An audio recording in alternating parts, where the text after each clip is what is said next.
there. Did you consider that your breakout performance, your get-to-know Geo performance? How would you describe that experience? I mean, it definitely was one of my biggest performances. I mean, originally I wasn't even supposed to play in that game. My AU coach called me last minute and was like, if you want to drive down to Pennsylvania, we got a game against Tyreke Evans and them. And I actually left my high school open gym early, so I was like, yeah, I'll go down there and play. And I ended up playing with a couple of the younger guys beneath me, the 16-year-old team, because I was going into my senior year at the time. So it was just a mixed collaboration, different players, and we showed up. And obviously it's a packed crowd. Tyreke's in the building. It's like his tournament. So, the game started, and I remember Tyreke obviously being him going off in the first half. And I started to pick it up a little bit, and it turned into, him guarding somebody to him guarding me and me switching off and guarding him and pretty much going back and forth. And, I mean, at the time it was a little hard to even think I'm scoring this many points because I was such a defense-first-minded player that, I remember him scoring on me so much, and I was like, Jesus Christ, I need to get better on D. But, he's so long, he was doing what he was doing, and, towards the end of the game, I looked up at the scoreboard, and he had around 20-something, and I had about 30.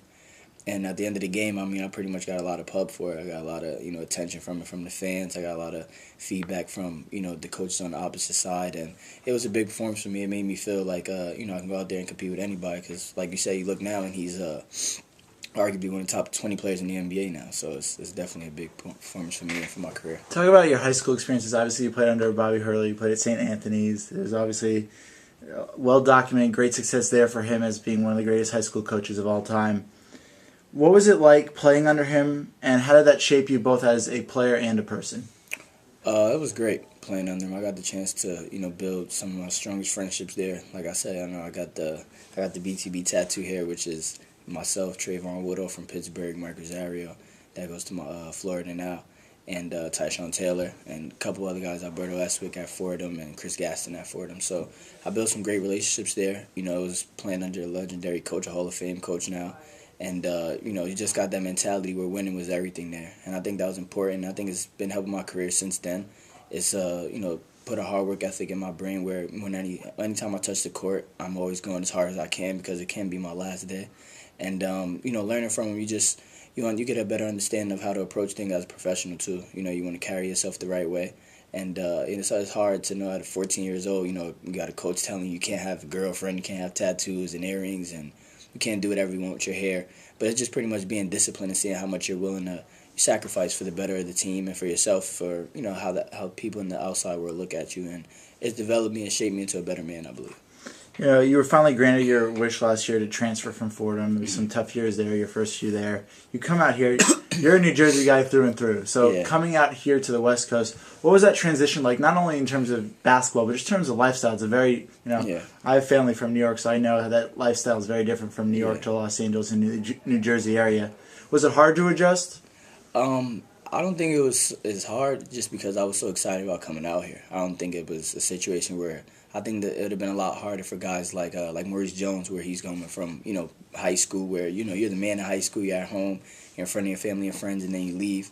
I think for me, being in such a tough situation at Fordham, where I was, looking to get out for so long, that once I got the opportunity not only to get out, but to go to a school that I really loved and I really fell for, as soon as I came out here, it was just a blessing. So once I got out here, it was exciting more or less, and then I got the homesick bugs where I started to miss home, miss family. I look around and there's no friends and no family out here. But I think my teammates, I thank them and I tip my hat to them for making me feel as comfortable as possible and bring that family mentality here. And I've adjusted well. One of your greatest strengths from what I've seen on video and what I've seen from the practices is your ability to get to the hole, your ability to use your dribble to get you somewhere, which you don't always see from the point guard position. Talk about that, your ball handling abilities, and how that's an asset for you out on the court. Pretty much started when I was younger because my dad always, told me that the biggest thing would be to get to the basket, drawing fouls and being able to get there and create for others, most importantly. For my size, I always knew I would have to create for others first in order for me to be a effective player on the court.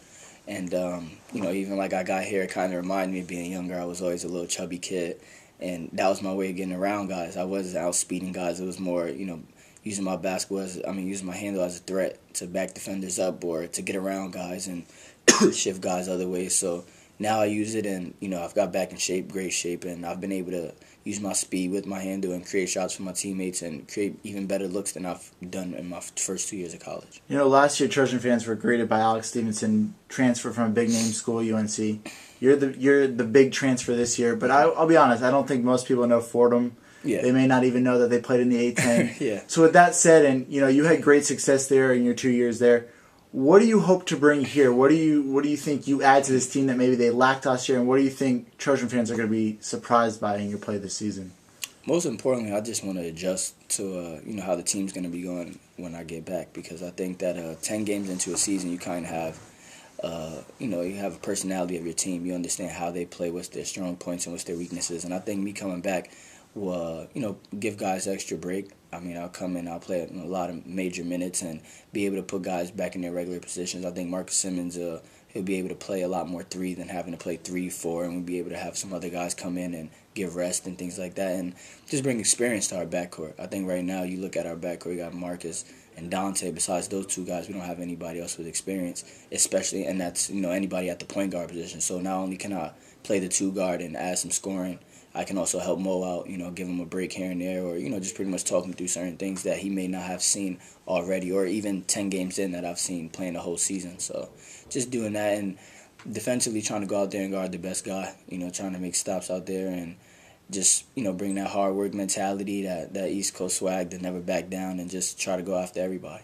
You talk about Mo Jones, and you made an interesting comment last week that took me aback a little bit, because you are, at the end of the day, you still are competing for a spot with him, at the point guard position. Even though you won't be able to play the first 8 games, like you said, you'll be able to help him out and see things. But you made a comment last week that he's the kind of point guard you want to have. How hard is it to be a good teammate from the sidelines when obviously last season you weren't able to play, and these first 8 games until Kansas you won't be able? Is it hard for you to just be a cheerleader from the sideline, or do you welcome the role? I felt like that at first. I think last year it was a little harder, definitely a lot harder than it would be this year, especially the first couple games, because I come in and we're in a Pac-10, so it's games Thursday, Saturday. I get here, the guys get back. My first practice on a Monday, the second practice Tuesday, so I'm just getting guys' names down. 2 days later, we're in our first game, so it's kind of hard. I'm pretty much just cheering more for, the USC and the fact that I'm here, and just at back, just getting to see everything around me and stuff like that. So it was different, but it's tough not being able to go on the court. But especially with me having a chance to play this season, I think I'll be an even better cheerleader, so to say. And I'll be able to, personally, I have a relationship with all the guys on our team now. And, I want us to win every game, whether I'm on the court or off the court. And even when I come back, if I'm playing 30 minutes in that game or I'm playing 5 minutes in that game, I want us to win every game. Look, everyone at the college level, at least that's played and had success, has visions of the NBA. And obviously you're a junior, so you still have time. But it's not too far away to think about it. When you think about the NBA, do you believe that your talents and your abilities right now is suited for the NBA, or do you still think you have a long way to go? Honestly, I think about getting there, but I don't really compare myself too much to the people at that level. I want to be sure that I'm dominant at this level first before I can even move on. I think right now, obviously, having some experience playing against guys in the summer, you play against guys, in certain summer leagues and things like that are at that level.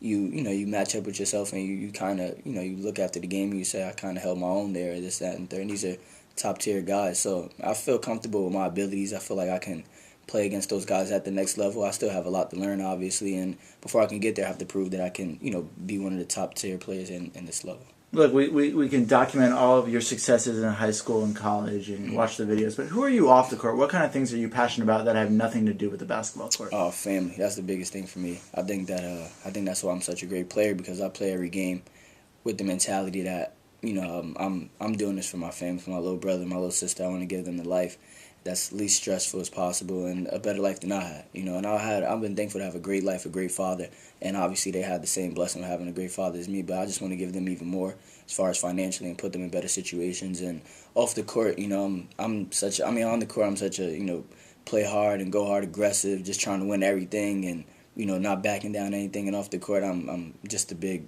family guy. I'm just always with my brother and my sister, with my friends, and I'm a big homebody. I don't really party or anything like that, so that's exactly who I am off the court.